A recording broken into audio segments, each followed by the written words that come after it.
Chapter 8. Then Elisha spoke to the woman whose son he had restored to life, saying, "Arise and go, you and your household, and stay wherever you can. For the Lord has called for a famine, and furthermore, it will come upon the land for 7 years." So the woman arose and did according to the saying of the man of God, and she went with her household and dwelt in the land of the Philistines 7 years. It came to pass, at the end of 7 years, that the woman returned from the land of the Philistines, and she went to make an appeal to the king for her house and for her land. Then the king talked with Gehazi, the servant of the man of God, saying, "Tell me, please, all the great things Elisha has done." Now it happened, as he was telling the king how he had restored the dead to life, that there was the woman whose son he had restored to life, appealing to the king for her house and for her land. And Gehazi said, "My lord, O king, this is the woman, and this is her son whom Elisha restored to life." And when the king asked the woman, she told him. So the king appointed a certain officer for her, saying, "Restore all that was hers, and all the proceeds of the field from the day that she left the land until now." Then Elisha went to Damascus, and Ben-Hadad king of Syria was sick.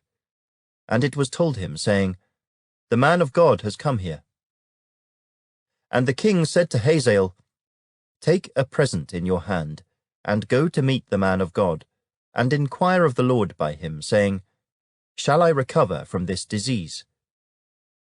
So Hazael went to meet him, and took a present with him, of every good thing of Damascus, 40 camel loads.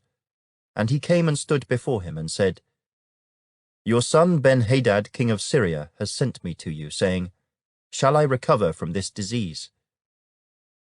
And Elisha said to him, "Go, say to him, 'You shall certainly recover.' However, the Lord has shown me that he will really die." Then he set his countenance in a stare until he was ashamed, and the man of God wept. And Hazael said, "Why is my lord weeping?" He answered, "Because I know the evil that you will do to the children of Israel. Their strongholds you will set on fire, and their young men you will kill with the sword, and you will dash their children and rip open their women with child." So Hazael said, "But what is your servant, a dog, that he should do this gross thing?" And Elisha answered, "The Lord has shown me that you will become king over Syria." Then he departed from Elisha, and came to his master, who said to him, "What did Elisha say to you?" And he answered, "He told me you would surely recover." But it happened on the next day that he took a thick cloth, and dipped it in water, and spread it over his face so that he died. And Hazael reigned in his place. Now in the 5th year of Joram the son of Ahab, king of Israel, Jehoshaphat having been king of Judah, Jehoram the son of Jehoshaphat began to reign as king of Judah. He was 32 years old when he became king, and he reigned 8 years in Jerusalem. And he walked in the way of the kings of Israel, just as the house of Ahab had done, for the daughter of Ahab was his wife, and he did evil in the sight of the Lord. Yet the Lord would not destroy Judah for the sake of his servant David, as he promised him to give a lamp to him and his sons forever. In his days, Edom revolted against Judah's authority, and made a king over themselves. So Joram went to Zair, and all his chariots with him. Then he rose by night, and attacked the Edomites who had surrounded him, and the captains of the chariots, and the troops fled to their tents. Thus Edom has been in revolt against Judah's authority to this day, and Libnah revolted at that time. Now the rest of the acts of Joram, and all that he did, are they not written in the book of the Chronicles of the kings of Judah? So Joram rested with his fathers, and was buried with his fathers in the city of David. Then Ahaziah his son reigned in his place. In the 12th year of Joram the son of Ahab, king of Israel, Ahaziah the son of Jehoram, king of Judah, began to reign.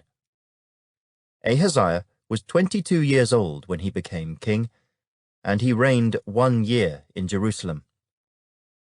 His mother's name was Athaliah, the granddaughter of Omri, king of Israel.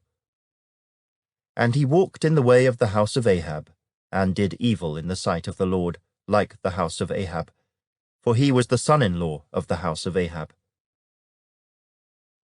Now he went with Joram, the son of Ahab, to war against Hazael, king of Syria, at Ramoth-Gilead, and the Syrians wounded Joram. Then King Joram went back to Jezreel to recover from the wounds which the Syrians had inflicted on him at Ramah, when he fought against Hazael, king of Syria. And Ahaziah, the son of Jehoram, king of Judah, went down to see Joram, the son of Ahab, in Jezreel, because he was sick.